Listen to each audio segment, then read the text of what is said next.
उद्धव बाळासाहेब ठाकरे गटाच्या वतीनं आज साताऱ्यातील आनेवाडी टोल नाका परिसरात आंदोलन करण्यात येत आहे।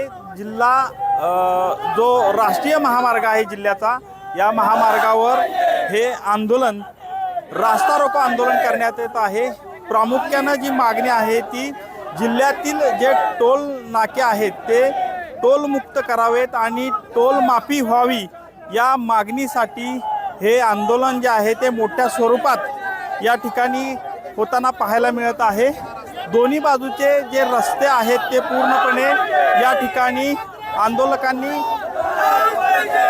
पूर्णपणे बंद केलेले आपल्याला पाहायला मिळत आहेत। त्यामुळं एकूणच सांगायचं झालं तर मोठ्या स्वरूपात हे जे आंदोलन आपल्याला या ठिकाणी उग्र होताना आपल्याला पाहायला मिळत आहे। याबरोबरच सांगायचं झालं तर आपण पाहू शकता की वाहनांच्या लांबच लांब ज्या रांगा आहेत ते या ठिकाणी लागलेल्या आहेत आणि एकूणच या ठिकाणी प्रामुख्याने जी मागणी आहे ती टोल नाका पूर्णपणे सातारा जिल्ह्यातील नागरिकांना मोफत व्हावा, या मागणीसाठी हे आंदोलन जे आहे ते एकूणच करताना या ठिकाणी पाहायला मिळत आहे।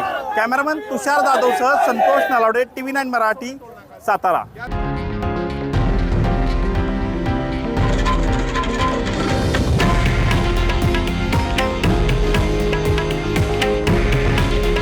हे आहे देशातील नंबर 1 न्यूज नेटवर्क आणि आपण पाहत आहात TV9 मराठी। काळजी तुमची, हित महाराष्ट्राचं।